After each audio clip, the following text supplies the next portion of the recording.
सफाई आधा ईमान है। एक छोटा लड़का था जिसका नाम जैद था।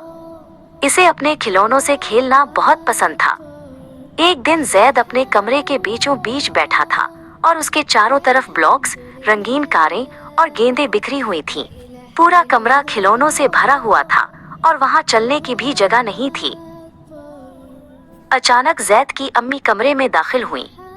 उन्होंने मुस्कुराते हुए जैद की तरफ देखा और कहा, जैद बेटा, क्या आपको मालूम है कि हमारे प्यारे नबी सल्लल्लाहु अलैहि वसल्लम ने फरमाया है कि सफाई आधा ईमान है? जैद ने हैरत से अम्मी की तरफ देखा। उसने सोचा कि ईमान और सफाई का आपस में कितना गहरा ताल्लुक है। अम्मी की बात सुनकर जैद फौरन खड़ा हो गया। उसने एक बड़ा टोका लिया और फर्श पर बिखरे हुए तमाम खिलौने एक एक करके समेटने लगा। उसने अपनी प्यारी नीली कार, सुर्ख गेंद और लकड़ी के ब्लॉक्स को उनकी जगह पर रख दिया। अब जैद का कमरा बहुत साफ सुथरा और प्यारा लग रहा था।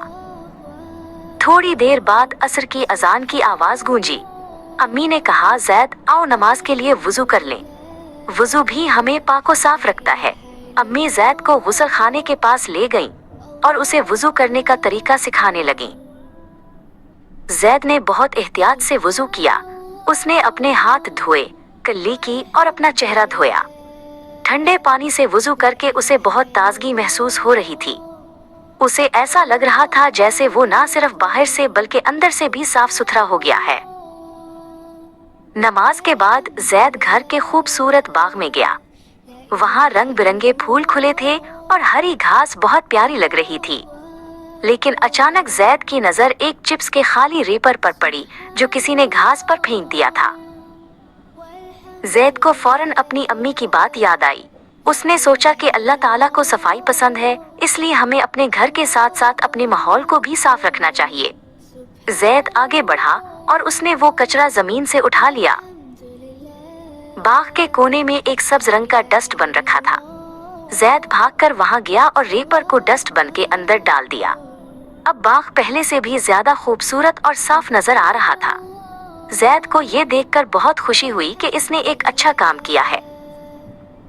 वहीं करीब ही एक छोटी सी बिल्ली बैठी थी जिसका नाम साफी था। जैद ने देखा कि साफी अपने पंजे चाटकर अपना मुंह और कान साफ कर रही है।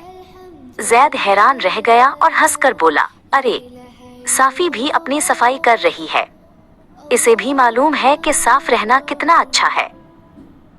शाम को जब अम्मी ने देखा कि जैद ने अपना कमरा, अपना जिस्म और बाग सब साफ कर लिया है तो उन्होंने उसे गले लगा लिया। अम्मी ने कहा, शाबाश जैद, आपने आज साबित कर दिया कि आप एक अच्छे मुसलमान बच्चे हैं।